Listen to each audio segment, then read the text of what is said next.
ইনি হচ্ছেন মা অন্নপূর্ণা দেবী আর সঙ্গে রয়েছেন বাবা মহাদেব। এই হচ্ছে সেই অন্নপূর্ণা মন্দির, 1276 সালের অতি প্রাচীন মন্দির। আর এই হচ্ছে মন্দির প্রাঙ্গণ। তো আজকে চলুন আপনাদের মা অন্নপূর্ণার দর্শন করাবো। যদিও এখন অন্নপূর্ণা পুজোর নয়, বৈশাখ মাসে অন্নপূর্ণার পুজো হয়। তো শ্রাবণী ঘরকোনা থেকে শ্রাবণী আমি আজকে চলে এসেছি আপনাদের মা অন্নপূর্ণার মন্দির দর্শন করাতে। তো চলুন যাওয়া যাক।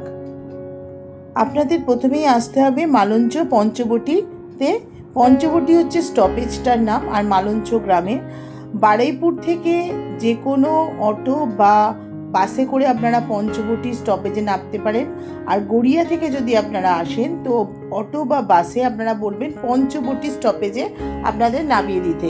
তো সেখান থেকে নামলেই আপনারা মা অন্নপূর্ণার মন্দির দেখতে পাবেন। একদমই বাস স্টপেজের উপরে এই মন্দিরটি পড়ে, জাস্ট এক পাও আপনাদের হাঁটতে হবে না। তো আপনারা যদি চান তো বাস, অটো বা আপনাদের নিজস্ব গাড়ি থাকলেও আনতে পারেন। এখানে গাড়ি পার্কিংয়েরও ব্যবস্থা আছে। তো চলুন মন্দিরে যাওয়া যাক। এই মন্দিরটি খুবই প্রাচীন এবং খুবই জাগ্রত। হ্যাঁ, বলতে পারেন যে অন্নপূর্ণা পুজোর সময় আমি হয়তো দেখাতে পারতাম, কিন্তু এখন আপনাদের মন্দিরটা সুন্দরভাবে দেখাতে পারবো বলেই আমি আপনাদেরকে এই ভিডিওটি দেখাচ্ছি। এখানে ঠাকুরমশাই পুজো শুরু করে দিয়েছেন। এই মন্দিরের প্রথম পুজো শুরু হয় আপনাদের যেটা দেখালাম, দোরগোড়া মানে চৌকাঠ পুজো।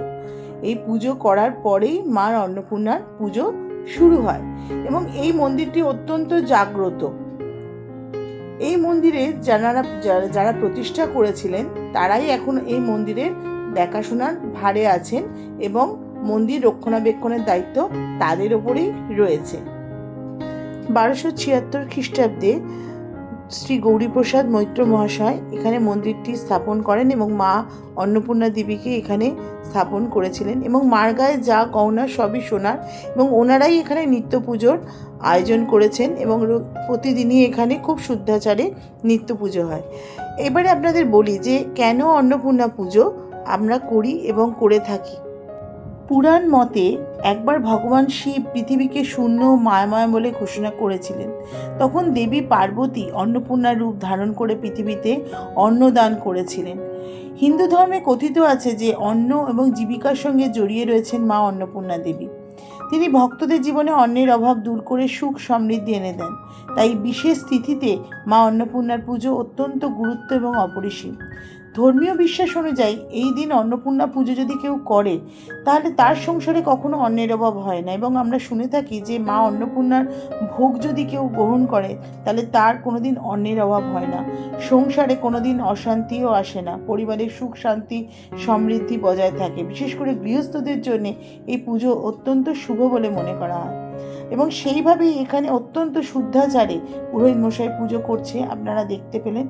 এবং এই মন্দিরটি অত্যন্ত পরিষ্কার পরিচ্ছন্ন এবং একদম পঞ্চবটি স্টপেজে নামলেই আপনারা এই প্রাচীন মন্দিরটা অবশ্যই দর্শন করতে পারবেন। একবার আসবেন, আমার মনে হয় আপনাদের খুব ভালো লাগবে। আর যদি বৈশাখ মাসে অন্নপূর্ণা পুজোয় আসেন তো অবশ্যই এখানে ভোগ গ্রহণ করতে পারবেন। এই যে পুরো বিশাল জায়গাটা দেখছেন আপনাদের আমি দেখাচ্ছি, এই জায়গাটিতে ভোগের ব্যবস্থা হয়, প্রচুর মানুষজন এখানে বসে অন্ন গ্রহণ করে।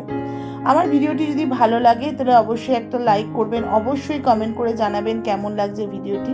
পরের ভিডিও নিয়ে আবার আপনাদের কাছে চলে আসবো। ভালো থাকবেন, সুস্থ থাকবেন, নমস্কার।